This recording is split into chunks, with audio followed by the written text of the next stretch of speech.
Alrighty, well, welcome everyone to Trent University's virtual winter open house. We are excited to welcome you to the School of the Environment session. My name is Zachary, and I'll be the moderator for this session.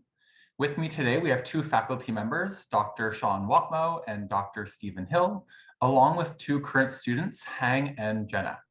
We are excited for the path you have ahead of you and look forward to sharing all the reasons why Trent has been ranked the #1 undergraduate university in Ontario for 11 consecutive years. During this session, you can ask questions in the chat, and at the end of the session, we'll have a short question and answer period with the members of our panel. I invite you to add your questions in the chat box, which you can find at the bottom right of your screen. This presentation is also being offered with closed captioning. To enable closed captioning, please select the three dots on the bottom right hand of your screen and select Show Subtitles. On our events page, you'll also see a few live chats happening today. Drop into those that make sense for you and have your questions answered. Or feel free to type your question in the little chat box on the main page, and we will ensure to get you an answer today. But with that, what I'll do is I'll turn it over to the experts and why we're here and pass things off to Dr. Sean Watmo.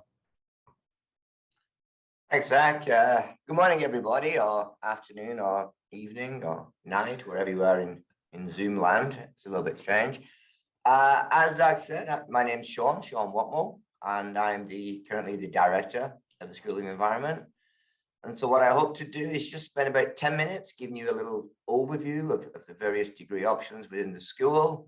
Not take more than 10 minutes, because I think it's more important that you guys get an opportunity to ask questions, especially from our two student representatives who kindly volunteered some of their time, so Hang and Jenna. So without further ado, I will just share my screen, and I will just give you the brief overview of the School of the Environment. So I think the first thing to say is, unfortunately, right now we're doing it remotely, and I do sincerely hope that you have the opportunity to visit Trent, because one of the real treasures of the university is the fact that it's got such a large nature areas. It's a very, very large campus, one of the largest in North America. And within the School of the Environment, many of our programs make use of these surroundings. We're out in the nature, the wetlands, the forests, the farm fields, doing studies, teaching various techniques, etc. So as you'll see later in the presentation, there is quite a lot of hands-on experience that you can get through the various programs that we offer. The School of the Environment in itself is relatively new. It was established around about 2015, but Trent has a long history of environmental teaching and research stemming back 50 years, where we had the Environmental Resource Program and Geography, and they kind of worked in tandem up until 2015, when we've merged to create the school, and that creates a lot more flexibility in terms of degree offerings and opportunities for students. So I'll try and go over those briefly. I don't really have time to go into a lot of detail about the various degrees. I just want to say that right now, the School of Environment offers 14, or will offer 14 distinct degree options. The bottom one there that you see, Climate Change, Science and Policy, is a new degree that starts in the fall of this year. There's quite a lot of variability in these degrees. We have Bachelor of Science, and we also have Bachelor of Arts degrees. So that reflects the diversity in the faculty and in the teaching. I mean, we very strongly believe that we want to produce well-rounded environmental researchers, students. And I think you can't be a good scientist without understanding policy. I don't think you're a good policymaker if you don't understand some of the science. So we try and make sure in all our degree offerings, we give students that opportunity to see both ends of the spectrum. So at each one of those degrees kind of differs in terms of their the courses that you have to take, the entrance requirements, etc. As I say, I don't really have much time to go through them all, but the vast majority are the typical requirements that you need to enter a post-secondary institute in Ontario. Perhaps the most unusual one is our ecological restoration degree. which is a 2+2 degree, which means students do the first 2 years at Fleming College and then come to Trent in third and fourth year. And that's the one degree that you actually apply to the college system. So all the others you would apply through the university system, except that one.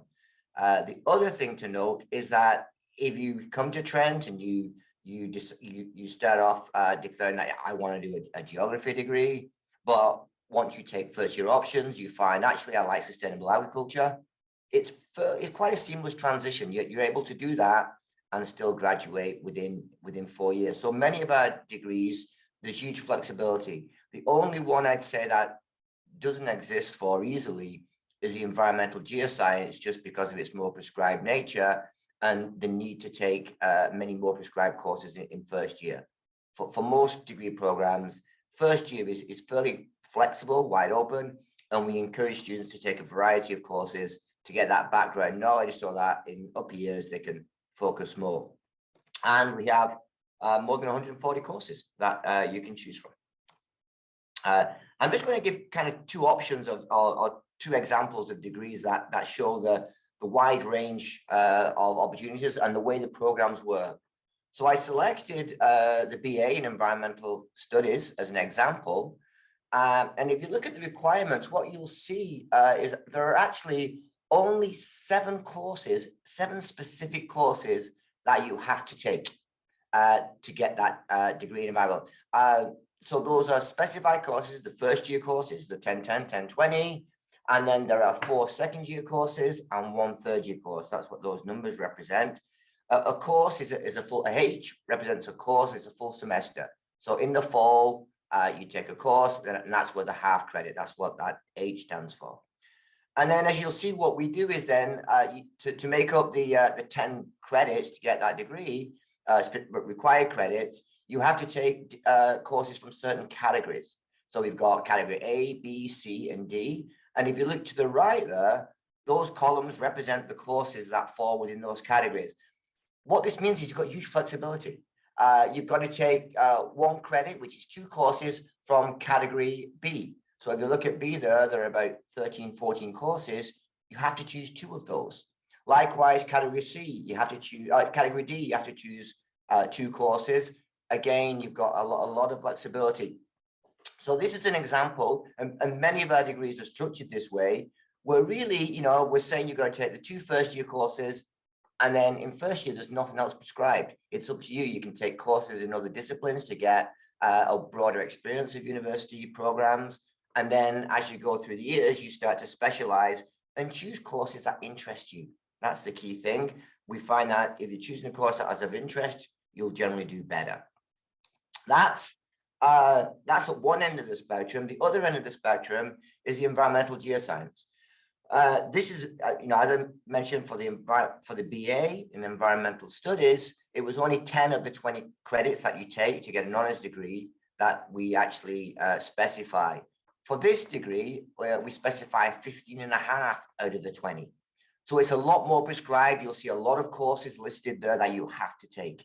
And the reason for this is because this meets all the academic requirements for students to apply for professional geoscientist status, to apply for professional accreditation, to operate, whether it's an environmental consultant, in business, in industry. So this is the other end of the spectrum, where you've got a much more prescribed curriculum where you have to do a lot more courses. Some students like this. Some students like this roadmap. It's very clear. You know what you have to do. Other students like the flexibility. So, and in between those two, we've got we've got many courses that fall in, many programs that fall in between the two. We do really promote hands-on learning. As I mentioned at the beginning, we do use the nature areas a lot. We've also got some of the most advanced analytical facilities, if you like laboratory work, and Hank may talk to that about the Water Quality Center. So you get to use those. Hank's using those right now as part of our honors thesis. We really engage with community and local organizations. So we offer students community-based research projects where you work with community groups to address environmental issues. So it's a very much applied knowledge. So this is not something you do that you just get a mark for. It's something that's used by stakeholders to do some good in the world, which is really what we want to do. We have placement courses where you actually work in an organization, whether industry, with a consultant, again, getting that real world experience. Co-ops are something that we are just starting to think about. It may be a couple more years, but I think the progress on the co-op at Trent is increasing. So I think down the road, there will be co-op options, but they don't exist right now. We have a strong connection with many different universities. So there is an opportunity to study abroad. And in my opinion, as you may tell from my accent, I'm not from Ontario. So I do really strongly encourage if you get the opportunity to spend some time abroad, whether it's in Norway, Scotland, South America. There are lots of opportunities that you can do. I mentioned a geoscience degree being having all the academic requirements for professional accreditation. 6 of our other degrees are accredited through Eco Canada, and I do again encourage you to go to that website. That's basically it's an organization that helps get students from university into the workplace. They identify career options. They have a lot of opportunities where they will subsidize work experience. So there's a lot of opportunities there. And again, in up here, you can do reading courses, honors theses, you can get summer work experience, lots and lots of opportunities to really apply the knowledge that you learn in the classroom. I said many labs are outdoors, so I just took a couple of photographs of students in one of my labs. You go out in all weathers because that's the nature of the business, so you still have fun. These are real smiles, they weren't forced. And we still did it in COVID time. It was a little bit different. Clearly, there's no snow when it's COVID. I don't think that's actually true, but I said we do get out there doing real hands-on research and studying. Again, just examples of students doing various kinds of field work. Education's changed, I think, where now we're not just teaching people how to think and understand problems. We're trying to teach students and give them applied skills so that they are career ready for whatever career pathway they choose. And I think now you do come out, Trent, the environmental program at Trent is one of the highest ranked in Maclean's. For a small university, that's something quite unique.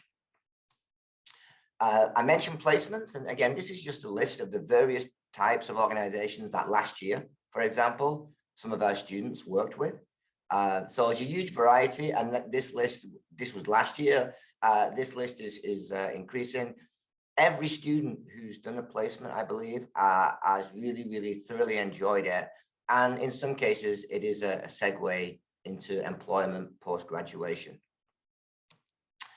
There are a lot of environmental jobs. I know it's expensive to come to university, and one thing, perhaps certainly from your parents' viewpoint, if they're helping subsidize your education, is that, are you going to get a job out of this? There's no guarantees for a job, of course, but what I will say is that if you work hard and do well, the opportunities exist. That's all we can do. We can provide you with the opportunity. And this is again from Eco Canada. So again, go to that website. You'll see that there are many opportunities across Canada, which is where these data are from. And this is just increasing year upon year as we try and tackle all the environmental issues with climate change, especially being at the forefront of our minds. So that, hopefully I kept to 10 minutes or so, is the overview. If you do want to get in touch, there's the ways that you can do it. Email is probably the best, but we do have all these other social media that I encourage you to check out. Our AA is fantastic at updating events and opportunities, just so that you can get some sense of what it's like to be in the School of the Environment. So with that, I will stop my share. Wonderful. Thank you, Sean, for that and sharing. I do see someone has already put a question in the chat. And just know we are going to be doing a live Q&A. So if you have any questions coming up, definitely put them in the chat and we'll spend some time answering those. But prior to diving into that, I have a couple questions for our students here. So for both Hang and Jenna, what do you love most about your program? And Hang, you could go first. I'm Heng, and I'm a fourth year student with the School of Environment. What I love most about my program is the hands-on experience that Sean has mentioned. Is actually very impressive to me that I was able to do the field work on campus. Like the lady eating drumlin, I was able to go out to the field and measure the tree. And I'm also doing like an honor thesis as a fourth year student with Dr. Wadmao. And the thing I love about them is also the state of art facility that Trent has, like the water quality center. Um, I took course to learn how those machines work, like the theory behind it. But I think it's even better that I was able to operate those machines myself. Thank you. And Jenna? Hello, I'm Jenna. I'm in my last year of doing a joint major in geography and environmental science. And something that I really like about my degree, and I think it's a feature of Trent as a whole, is the small class sizes. Probably since my second year, I've been in class sizes of like under 30. And that's really helped me personally build relationships with profs and other students. And I personally went to a smaller high school as well, where I had like really close relationships with my teachers there. So coming to Trent and then having those small class sizes, and then what Hang was saying about the hands-on experience and getting like really into it, that's something that I really enjoy about it. Perfect, thank you. And just one more question for the two of you. A big question for those tuning in. What advice would you give for a student planning to study at Trent? I think my advice would be don't hesitate to ask for help. Like if you're not sure about anything, or like if you are just worried, you always can just reach out for help. And your professor also have the office hour. You are more than welcome to go to those office hour to ask question, express your concern if you have any. And I think that is also a really effective way to have you in your study. Perfect. And Jenna, is there anything you'd like to add to that? Yeah, I think what Professor Watmow was talking about, like the range of classes that the School of the Environment has is amazing. Like there are a lot of like theory classes or politics classes, but then there's also like fieldwork classes where you're going out and sampling water or sampling soil and stuff like that. But I would definitely, if you are going to come to Trent and take a program in the School of the Environment, I think that it would be really beneficial to look into like all different ranges of classes and like taking those classes. For sure. And I'll even add to that, even you have room outside of those courses, as Dr. Watmo was showing, you have elective courses. You could try courses all across the board to really see where your interests lie. But at this time, now that we got through that great presentation, what I'd like to do is open it up for Q&A for questions that are relevant to the School of the Environment. So if you have any specific questions about programs or experiences within the School of the Environment, definitely feel free to put them in the chat box and we will answer those live for you right now. Zachary, there was a couple questions that came in the chat, and maybe it'd be good for Sean to, I could send them his way. One is about the flexibility of and describing the Bachelor of Environmental Science and Studies, Sean. What kind of flexibility there is in that with respect to the degrees that you showed already?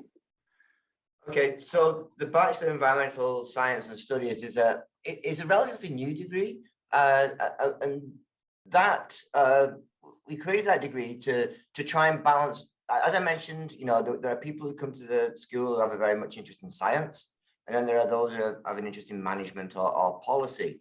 And within the science and studies degrees, you do get, you know, exposure to the opposite end of that spectrum. The difference with the Bachelor of Environmental Science / Studies is that it gives equal weight to both disciplines, where you come out with an equal number of kind of science courses and policy / management courses. The first year is exactly the same. There's no difference between the first year in environmental science or the best degree. You still just take, and then what you need is a certain grade once you've finished first year And then if you get that grade, then you can continue in. So the courses themselves are not different. What you have to do is you have to take it's 13 credits as opposed to just 10. And that's because we're giving you an equal number of BA type courses, arts management, policy management courses, and science courses. So, but the number of prescribed courses is the same. So again, we don't specify more individual courses. What we say is more courses from particular categories. That's really the difference. So you still have the flexibility. You're still choosing 2 credits from those columns. It's just that instead of one credit, you have to choose 2 credits, i.e. 4 courses instead of 2. So that's the real difference between the programs. It also has a higher average requirement when you apply compared to the Bachelor of Science. But what we do tend to find is that a lot of students kind of transition from one to the other after the end of first year. There is, of all the degrees, what we're seeing is that's the one that's becoming more and more of interest for students. The numbers are increasing in the best degree because students recognize the benefits of having that broader knowledge base. It leaves your options open when you graduate, and I think both disciplines are helped by having that breadth of knowledge. Thank you for that. I don't see any other questions in the chat right now. So again, if you have any questions about the School of the Environment or programs, definitely feel free to add them in. And while we're waiting to see if anything comes through, I'll ask a question to both Heng and Jenna, just to put you on the spot here. What was the favorite course you took throughout your time at Trent?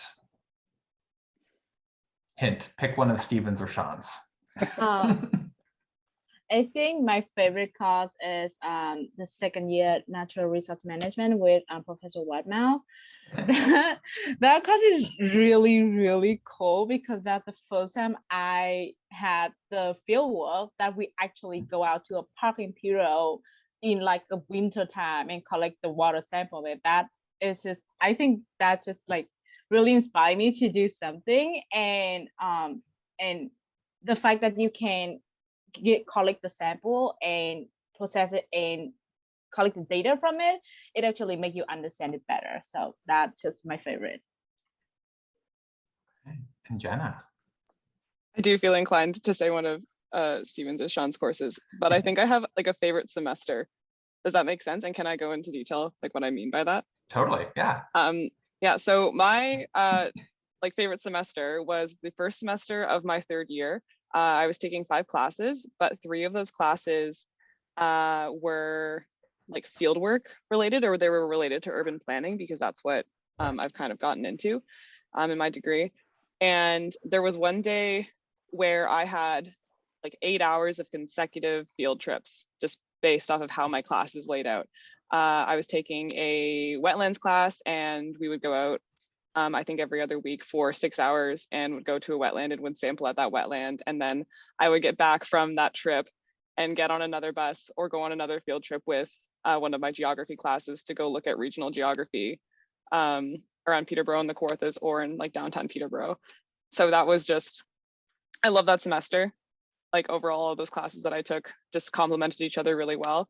And it really kind of like put me forward for what I did want to do for the rest of my degree.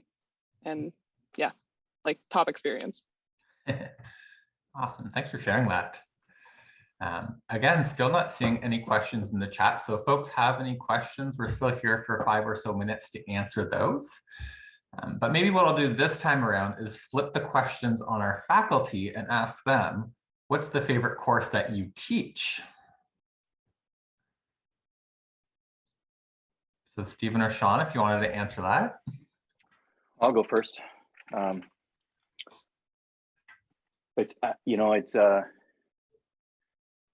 teach a 4th year course, Climate and Energy Policy, and I really like it. But right now, I'm also teaching at 2nd year Energy Science and Technology, and I hadn't taught it for a few years, and it's been really fun to get back into teaching it and digging into the topics and renewing a lot of the material and through most of March, even though we started remotely for January, I'd planned to have a bunch of field trips. And so we had to push those back. And so almost all of March is kind of what Jenna's talking about, which are, field trips. So we went to the 10 megawatt solar farm last Wednesday, and we're going to go see an energy storage system on this Wednesday, and guest speakers of hydro facilities, a zero carbon building. So it's really taken the load off me. I don't have to teach anything. We just go and see stuff. Thank you. Yeah, I suppose, for me, it's a little bit different. I've been as director for 6 years, so I don't get into classroom as much. I mean, obviously, my second year course that I mentioned, I enjoy it. I go out with every lab group.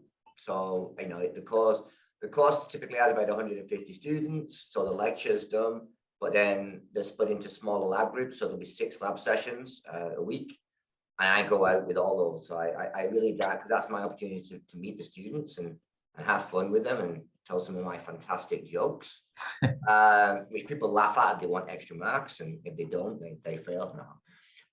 But I suppose for me, it's more, I used to teach, or I still teach an upper year climate change course, climatic change, and I have noticed that there's a lot more concern. I mean, students, it's frightening to some degree, and in some ways, that was one of the impetus behind creating this new degree, because I think we need to educate people. We need to give people the skills to tackle this problem. And I thought it's a bit more excitement that I'm going to be teaching the core first year course in that degree program next winter. And so for me, I'm looking forward to that, but it's because I want to teach that course in an optimistic way. I think far too often we present climate change as a doom and gloom, and it is serious. There's no doubt about that. But I think you've got to give people hope. You've got to give people inspiration. And so I'm really looking forward to teaching that course in a way that really recognizes the seriousness of the problem, but at the same time recognize that there are solutions and there are answers, and that we have to think positive, and we have to do that. That's the reason we're here. That's what we're giving skills. We don't accept this environmental degradation. We try and solve it. So that's my answer. Thank you. There's a couple of questions that have come in the chat, Zachary. One is, if you take the restoration ecology degree, do you still have flexibility when you get to Trent for the years 3 and 4? And the answer is yes. There is a set of courses that those students that go through that degree really arrive as a cohort. They've been together at Fleming for 2 years, and they know each other quite well. And there is a set of courses they are expected to take, but they have then also lots of flexibility. It's a great option. And there's a more general question that I'm going to give one to Sean. Is for a career in ecology, it would be better to have a degree in biology or environmental sciences? Obviously, environmental sciences. No. No, the answer is that it really depends on what kind of ecologist you want to be and what sort of roles you want to play. But you could do a joint degree in biology and environmental science. That's really common. Yeah, that would be my answer. I think we work very closely with many other units. We have cross-listed courses with more than half a dozen different units, from politics, Canadian studies, biology, chemistry, physics. And if you're interested I think having a joint degree, which you can do quite easily with biology and environmental science, is an obvious one to pursue. I have students who are doing joint degrees with business and environmental science. Again, what we can't always hide is that as much as we want to protect the environment, you have to always present a business case. It has to mean people will not accept the economic pain. You have to come up with solutions that are also economically viable as well. So having people who have background in both those units is really good. There's also 2 questions from Liz and Emily that are a little more specific. So I know we're running out of time, Zachary, but those people could stick around and we could answer those. Perfect. So we will get to answering those 2 more specific situational questions. But outside of that, it does look like we reached the end of our presentation here. So I would like to take a moment to thank the members of our panel for being here with us today and sharing their knowledge with us. The session itself has been recorded and it's going to be posted on our open house webpage next week if you wish to review this session or any of the other sessions that were happening today. I would also like to invite you to come and visit our campuses. As everyone has been mentioning, we do have a beautiful campus here and we are hosting in-person tours as well as an in-person spring open house event. And you could register today for this on our events webpage. But there are lots of great other sessions happening today, so definitely take the time to explore our open house and tune in and enjoy those sessions. But with that, thank you so much for joining us.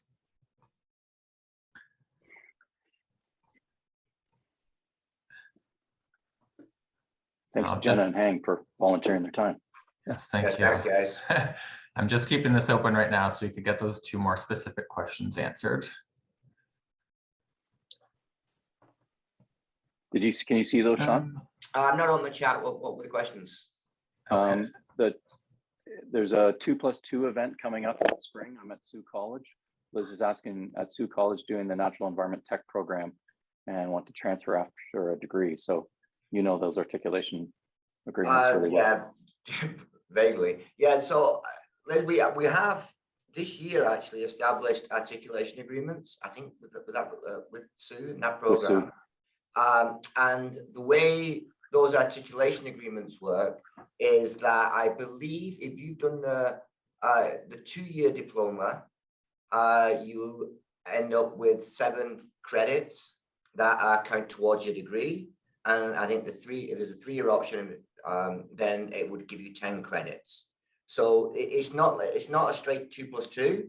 The difference with the 2+2 at Fleming was that those 2 years were created at Fleming were created following the university curriculum. So they are university level courses when you develop a 2+2. What an articulation agreement is, we take an existing college diploma and we grant it equivalency. It doesn't get a straight equivalent. You won't get 2 years of credits from a 2-year diploma. You'll typically get about 7 credits. But within those, again, I don't have the specifics in front of me, but within those credits, there are many of the core courses that are required that I've mentioned. That means that if you come to Trent, you have the prereqs to just basically seamlessly take, 2nd, 3rd, 4th year courses. You're automatically granted those. So that's what an articulation agreement looks like. It's not a 2+2. Yeah, I think, Sean, you'd also say that a lot of the students we have who go through from a college, that the transitions between college and university is something that's really quite common. Absolutely, yeah, absolutely. Yeah. I have a lot of students, even graduate students, who come through. I think we really value college education. I think there are a lot of hands-on, a lot of practical skills that are taught, and students really, we get a lot of kind of mature students coming through, or a lot of students who are just a lot of real-world experience that come through. Because one of the challenges, and I think Hang and Jenna might speak to this, it's all very well being book smart to be successful, but I think you've got to have discipline. You've got to be able to organize yourself. It's about meeting deadlines, and you really, it's the first time for many you're away from home, and there's many other distractions, and you want to enjoy your life, absolutely. But at the same time, you've got certain commitments that you have to do to be successful. And it's those people who are able to do that generally do well as being smart. So I think, and a lot of college students tend to come with those skills already made.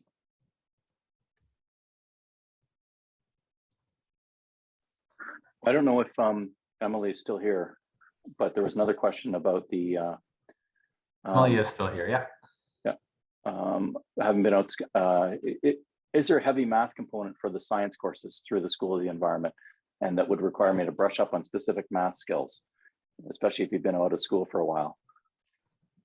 For that question, I'm just gonna speak from a student experience here, because I took a lot of, I'm in environmental chemistry and I took a lot of environmental science course. So I can tell that there is not a heavy math component that doesn't require you a specific math skill. If there is any math component, the professor will give you a really detailed instruction of how to go through it, or equation. They will explain through it and help you through the workshop and assignment to understand it. I think it's always good to have a basic skill of Excel as well. In a lot of environment courses that I take, it requires them. But nothing too heavy, because again, professor will give you a very detailed instruction, and as long as you understand it, you follow it, you would do great. Okay, thank you. Now I do have to hop out to another session, and I know as soon as I leave, this session will end because I'm the one recording it. But if there's any follow-up questions from the folks who stayed on late with us, what would be the best point of contact for them to send those questions to? I mean, you can send them to either myself, S. Watmore at Trent U, or Stephen Hill at trentu.ca. And you know, we could answer those. Or if you want a student's perspective, I don't know if Ang or Jenna would want that, but I don't want to speak for them. But email is normally best. Yeah, I'd say that. Okay, yeah, that works perfectly. And then just a reminder as well, we do have a live chat happening all day, and we'll have some recruiters in there as well as students. So if you had any other more generic questions, you could hop into one of those live chats today to get other questions answered. But thank you so much again to our panel for being here with us today. Thank you to everyone who has joined us, and hopefully you enjoy the rest of the event.